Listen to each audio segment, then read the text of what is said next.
Hey YouTube, welcome back. Today I'm going to go through how to deal with DOMS, or basically muscle soreness.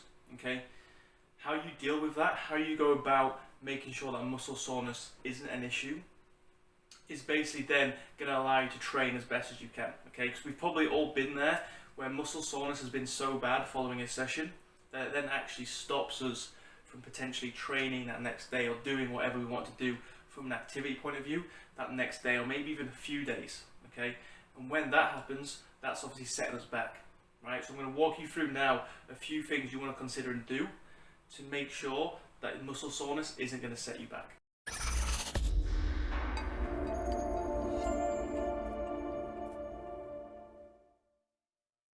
Okay, first thing we want to consider is the repeated bout effect. Okay, now basically what this states is the more you are experience a stimulus, the better your body is going to sort of adapt to it, or the less you're going to notice that stressor. So basically what I'm trying to say here is, if you're new to a training, chances are you will notice that sort of muscle soreness, those DOMS, pretty obviously. Okay, they're going to probably be, let's say, quite bad initially. Okay, obviously there's a few things we can do, but initially they're probably going to be quite bad. The more you train, or the more you do that stressor, over time, once you've repeated it, that is going to ease off. Okay, so it's important to also understand that, yes, initially you might get some bad DOMS, but the more you train, the more you experience that stressor, over time that will decrease. So it's not like they're always going to be that bad or that same level of, let's say, muscle soreness. Okay, however, there's a few things we can do to ensure that they're not that bad initially, or we're not experiencing it too often. Okay, when it comes to managing DOMS, muscle soreness, there's two main things we're probably going to want to look at. One of the first ones being recovery. Okay, the better you can recover, chances are the less likely those DOMS are going to be, right? The faster you're going to be able to let that muscle that you just trained recover from those DOMS, that soreness, to be able to train again. Okay, so you want to be looking at stuff like making sure food intake is optimal in terms of the amount that you're having, obviously depending on the goal that you've got. Food quality, so nutrition quality is good.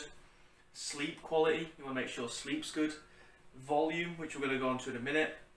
General stress management. There's multiple things you can look at within recovery. I will have done videos on recovery previously, so go and have a look at them. But if we're making sure recovery is optimal, that's going to go a long way towards making sure that we're not suffering from bad DOMS and muscle soreness. When we look at volume, okay, volume is going to play a big part in muscle soreness, right? Because, simply put, if you are doing too much volume per muscle group, so you're basically just training that muscle group too much, your body's then going to struggle to recover from that. Even if your recovery is on point, you can still be training too high, and you might be also training too much, and you might be overtraining that muscle group. Okay, so if after training sessions you're noticing very, very bad DOMS within that muscle group, and so bad that by the time you want to come and train that again, it just hasn't recovered and those DOMS are still there, chances are volume might be too high. Okay, so let's say the amount of sets you're doing for that muscle group might be too high, and that might need adjusting, or your training frequency is too high. Okay, so you're training that muscle group too frequently and far too soon before you've just previously trained it. Okay, so basically you're not giving that muscle group time to recover before you train it again. So let's say you train back on Monday and then you want to train back again on Tuesday or maybe even Wednesday.